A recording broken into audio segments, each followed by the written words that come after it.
Ito namang sina Jake Cuenca at Rabia Mateo, finally ay umamin na nga po sa kanilang relasyon. At naganap nga po ang pag-amin na yan ni Jake sa kanyang guesting kahapon sa Fast Talk with Boy Abunda. At bilang kilala natin si Jake na napaka marespeto naman at totoong gentleman at hindi natin nakilalang nagdi-deny kapag may karelasyon. Eto na nga, finally ay inamin niya rin kay Tito Boy Abunda na mag-boyfriend na talaga sila nang napapabalita lang na kadate niya na si Miss Rabia Mateo. At ito nga po ay nakonfirma dahil ikinuwento ni Jake na sinagot na siya ni Rabia Mateo nang magbakasyon sila sa Hong Kong Disneyland recently lang. At ito nga May 18 kung saan nagpunta sila ng Hong Kong Disneyland, doon nangyari ang official na pagiging magkarelasyon nila. At hindi po yan ipinagkait ni Jake na i-share sa kanilang mga fans ni Rabia dahil sabi nga po niya doon sa kanyang interview kay Tito Boy Abunda, nung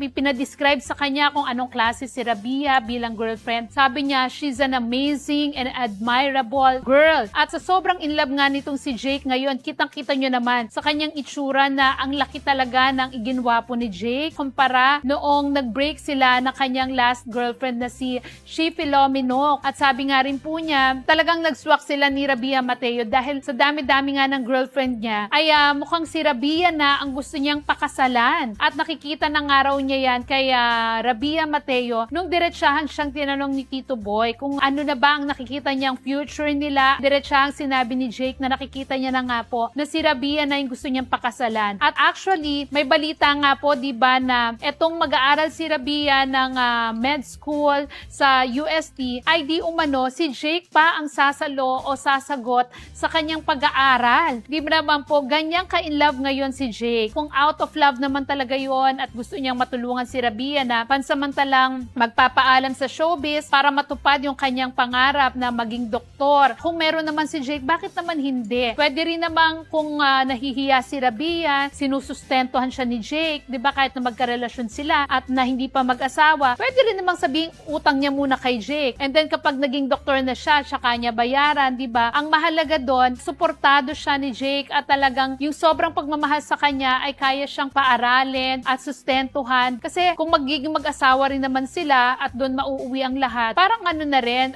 malaking utang na loob niya rin kay Jake yon, di ba, na matupad yung kanyang pangarap dahil sa tulong at suporta ni Jake Cuenca.